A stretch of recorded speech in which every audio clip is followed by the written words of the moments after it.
All right, Brian with Grand Roofing, take number 4 or 5 or something. The phone keeps ringing, it keeps shutting down my video. Hopefully we can get a few minutes in without a phone call to interrupt. We're talking about 3-tab shingle repairs in this video. First off, let's get this out of the way. Not bashing anyone, just a good point to learn with this. I don't know if this was a homeowner, do-it-yourselfer, DIY, contractor, I have no idea. So this applies to if you are a homeowner and you're going to do it yourself, some things to know, some things to pay attention to so you don't have this happening here. We'll go through that in a minute. By the way, it is March 25th, I think. I don't have consent to do this, so I'm going to watch what I show on the camera here. I'm going to try to get consent from the homeowner to allow to put this on the channel so we can all learn from this. As I said, I don't know who did it, but we're going to try to learn from it. These videos aren't intended to bash, so keep comments nice down below. The whole point is why this went bad. Let's switch camera around and go at it here. All right, if you look at this, you can tell this is clearly a new 3-tab shingle repair at some point. By new, I don't mean like this week. It could have been up here for months or years. But it's loose, and why they're blowing out. Some of them in the area are obviously, oh, that's not good, that's a leak. So when it comes to repair, if you've got, say, this shingle right here, let's just go through what you're gonna do to get this out. You're gonna flat bar the nail out here, and the one above it. You're gonna cut it if it's not at a keyway. Pull this out, put a tab in, and nail. And some people will leave it at that. Let me back out a little bit on the view here. What you need to do after that, this is a crucial part, is put a small dab of sealer. I like to put a dab of sealer near the nails and then one on each end. Never a line, not a lot. You want to push it down in it with just a small discrete amount so the corners stick and where it's nailed fastened down will stick. If not, what you have and what will happen is this will continue to flap in the wind, eventually creasing, folding over like that, and blowing away. If that happens and you have an area where there's a keyway that comes together, that is an area for water to get in. You'll start getting water intrusion. Over time, it could break down, get in other areas, and cause damage inside. That's also a good reason why you have paper, synthetic barrier underneath or black paper barrier underneath is for those as a last defense. It's not a roof system. This needs to be repaired. You got a handful more going bad up here, up there. There's a section right over here. We're going to go over there in just a minute and look at that. You can see they're clearly snapping here. These are repairs at some point. See, they're not sealed down. That was another shingle repair. These are all new tabs right there.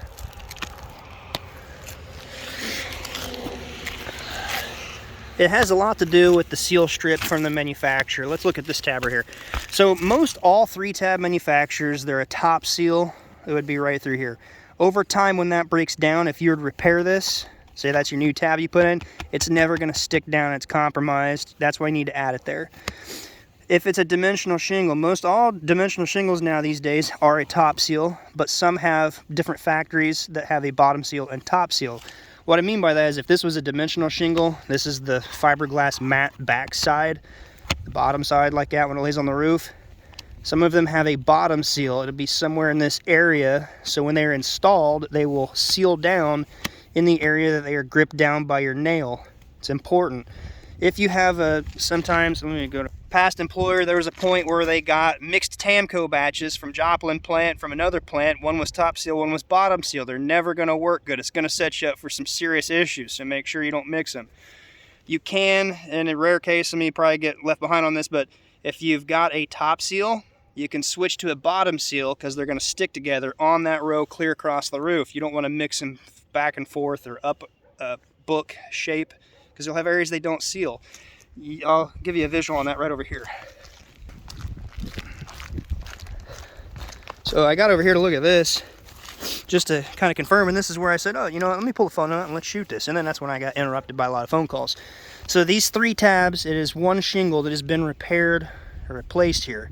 You can clearly see there's some obvious wind damage in this area, but if you get to looking at this, you can see, here's a good example, perfect example right here.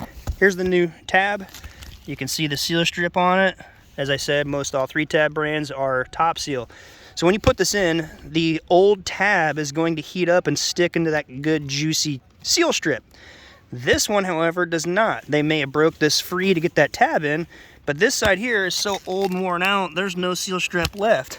It's going to continue to flap. Over time, it could crease and snap off, lift up, whatever. You don't want that. That's why these There is no seal strip left on that old one. It's actually got mat transfer, where it had pulled the granules and mat right off the shingle below it when they split this one or when the original wind damage occurred. That's why that's happening. Also note, look at that nail and the color of it. That's a classic kind of nail that comes from a coil nailer, a coil gun, air gun, pneumatic gun. I'll point something out right here. I had seen, yes, this one right here. So to get this tab out, or this shingle that's damaged out, to take the new one, you're gonna need to flat bar and loosen the nail here, here, here, here, here, here, and here to get the old underlying headlap out. Prep by removing any nails or driving them down, put your new shingle in and nail it off. And then don't forget to nail these. They did nail it. You can see it's a hand nail. I don't know if the camera can show the difference there. Make sure I go back and forth. That's a shinier one. That's a hand nail, store-bought out of a box. This one is more of a yellowish gold. That's from a coil nailer, galvanized coil nails. So they didn't seal this, as I stated over there. I like to put a dab right over the nail because that's where it's going to grip down, because the nail is pinning it down. And then a couple to seal the corners so they stick down. The other thing to point out is you need to nail the shingle you're putting in on. I noticed they didn't nail it, but then I saw, well, they did. It's just in the wrong spot. They need to be near these keyways, near this drip right here, because the shingle above it is going to cover the nail. If you put it over here, you're close to this slit, and that allows water to trickle in, getting over this. Even though that is a tight seal around the shingle, it's not done right. That's not the right way, because over time, this will get wallered out. It can back out. It can rust out over time, where the galvanization coating will wear, it rusts. It's got a hole. All the water coming down does go laterally, just a little bit on here. The flatter the slope, the lower the slope, the more it will run over, just seeping it. I mean, let's just look. I haven't touched this one. It's stuck down. Just go to a random one that's gonna flop up easy. See how wet that is? Right through here, and how over it's still a little wet. That's just with my fingers, that's not good. You can see, so there is some lateral water movement. The steeper the pitch of the roof, you're gonna have less lateral water movement. But nevertheless, you don't want your nails this close to an end. You want them over. Then you wanna make sure that's sealed, and since you've compromised that seal strip right there, split it to pull the old nail out, get the shingle in, put your new nail down. That's good, but you need to caulk that. You need to seal it, something. Otherwise, this is gonna continue to flap. Like this one, you can see all these crease marks, how it's been fatigued over time. There's some right here you can even see. They're actually cracked. It's full of water right now, but it's cracked. Same right there in that top right corner.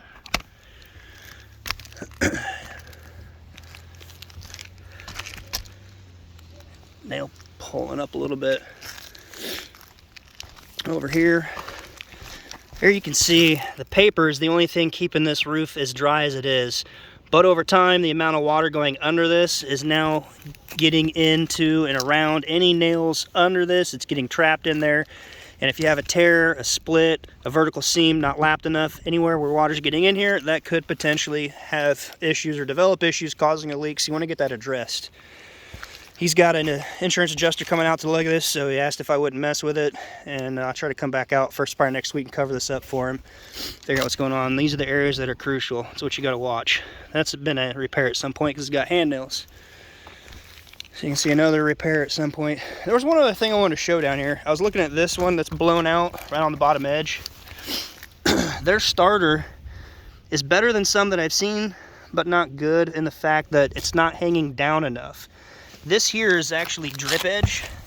Just go over that real quick. It's a good point. A lot of guys in my area use drip edge on the bottom. D-drip, it's for a gable. You can use it here. It reduces the bottom capturing area of water flowing into your gutter. And it's not as high up on the roof deck as, say, apron would be. So really, you want to use apron on the bottom, gutter apron. Ice and water on top of it, under it, whichever. It's controversial. And the drip goes on your end. But the other thing I want to point out is the starter is actually too high. It should be down at the edge, or we even hang it over a little bit, so as it heats up, it'll just curl down just a little bit. Gives it an edge for the water to run off. But the part that I said is better is they have the seal strip there. A lot of guys don't put them with the seal strip there.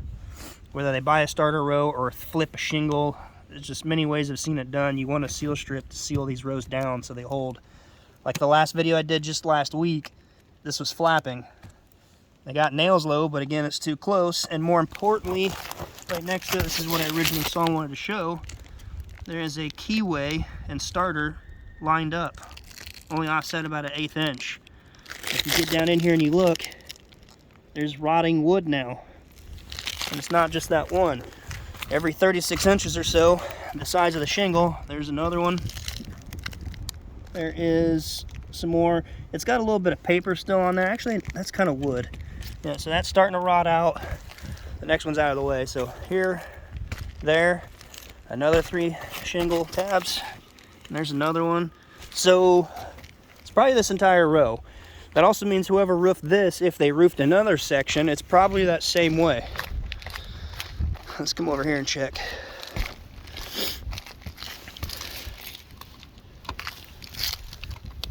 These are sealed down. I can't see them. Let me jump on my ladder here. Now I see it right there. By the way, let's take just a second to admire this beautiful Standoff. This thing is amazing. I like it for multiple reasons. It's stable, it doesn't hit the gutter, covers the gutter, and also the other thing I found out, sometimes if you're doing stuff like me, yes, time, don't do what I do. This is for entertainment purposes only. I'm gonna watch what I say with the agencies that like to look and watch what we all do. I do what I do, you do what you do. I'm not telling you to do this. So now, great, that's out of the way. Let's continue on about the ladder standoff. When the ladder standoff is up here, say your bottom of the ladder, it kind of kicks out. This is pulling on the roof, so it doesn't shoot out. It's amazing. It's saved me a couple times. As I said that there, that means probably every third row. Yeah, let's just jump back onto there. I can see under better. Yep, there's another one. See, it's not offset far enough. But the point being, it's going to open up additional issues, potentially rotten wood. And back to the original point of the video, 3-tab repair. Make sure if you're putting 3-tab repair down, you spot seal those areas so they seal down. I need to wrap up here. By the way, if I didn't say, sorry for the sound. I'm kind of congested in the nose here. That's why I sound so bad. And if you're watching this, I did check, and hopefully the owner allows me to put this out there for you guys. Appreciate it. If you could, give it a thumbs up. Consider subscribing. You know the drill. And the link in the description down below to the ladder here. Protect your customers' ladder gutters.